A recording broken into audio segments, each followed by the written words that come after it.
L'objectif n'est pas de mettre fin au problème, l'important c'est dans l'apparence.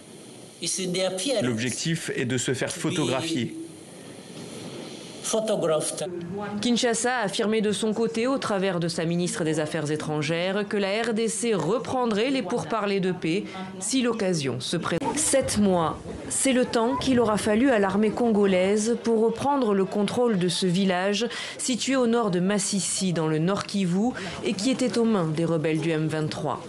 La situation est telle que les forces armées de la République démocratique du Congo, appuyées par le Wazalendo, continuent à repousser l'ennemi en profondeur, de manière à ce que notre population soit vraiment protégée. Et c'est le travail que les forces armées de la République démocratique du Congo est en train de faire au moment où je suis en train de parler avec vous.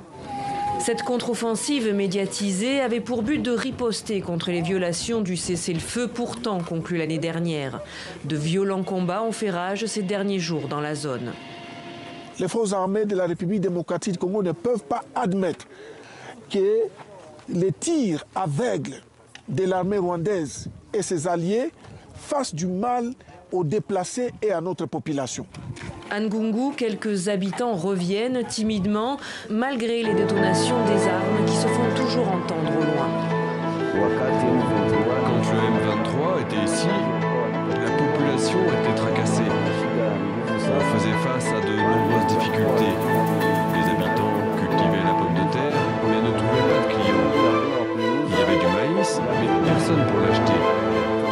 Maintenant que les FARDC sont là, nous avons espoir que la situation revienne à la normale. En décembre, les pourparlers de paix dans l'est de la RDC avaient échoué.